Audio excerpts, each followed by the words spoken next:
And as you can see in Stephen Shatkin's baby picture, the pumpkin represents the aspect of nature so frequently portrayed in Renaissance art. Yes. That sounds good, yes. Who are you? I'm time traveler, Sister Wendy. Come with me, we need to travel through time. Alright. Get out of here.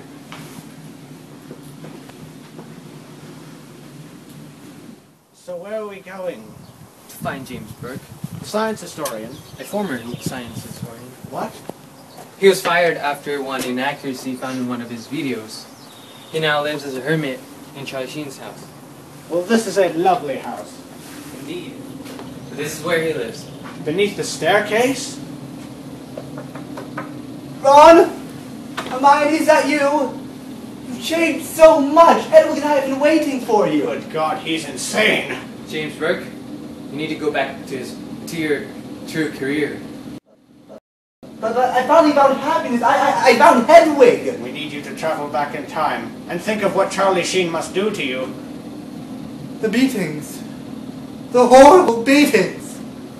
Hedwig, it's time for us to depart. We'll go with you.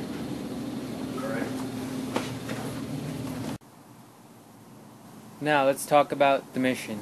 The reason I've recruited you two is because I need you two to travel back through time and observe Vladimir Lenin's life.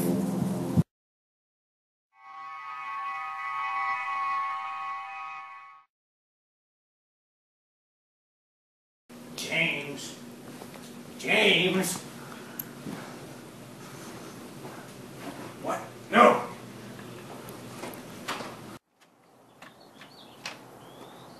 I'll get you, James Burke. My son has been born! Yes, that is right. In the year 1870, Vladimir Ilyich Ulyanov was born in Simbirsk, Russia. He will later be known as Lenin. Though sadly, his father would die 16 years after his birth. Isn't that right, Hedwig?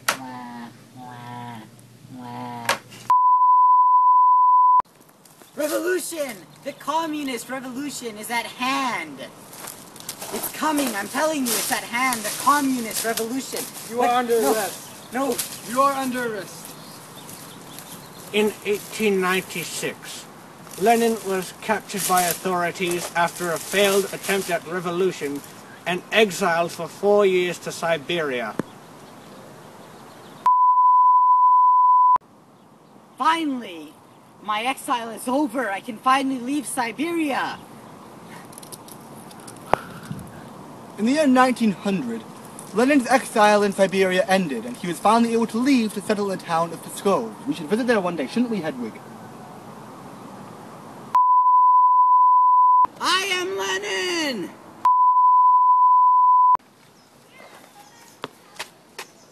I have a new name for our party, the Bolsheviks, which means majority. But we are clearly the minority of the assembly. That's Bolshevik! They're the Mensheviks, we are the Bolsheviks. And thus, under the name Lenin, he established the Bolshevik Party and would eventually lead into a communist revolution, and would eventually take control of the Russian government through this party's majority. It's Sunday, Sunday, gotta get down on Sunday, bloody Sunday. Shut up! That has already been done before. Well, in 1905, the Bloody Sunday occurred, where many innocents were slaughtered by the government and a revolution was preempted, to which Lenin took to his advantage. In conclusion, Germany has now declared war on both France and Russia. In 1914, the aggression in the Balkans would lead to the First World War. Unfortunately, this war would last longer than anticipated, but it would allow for Lenin's revolution to occur. Good train, Mr. Allen. Thank you.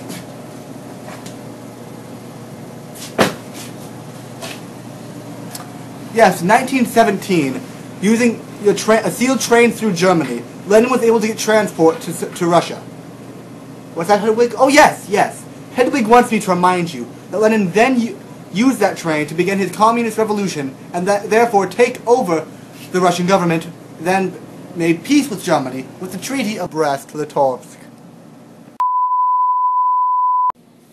Communism!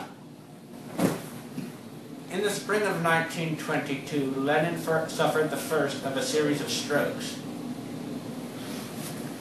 Communism!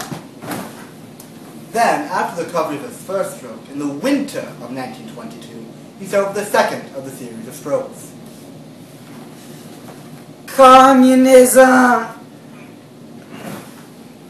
In 1923, he suffered a third stroke that left him unable to speak.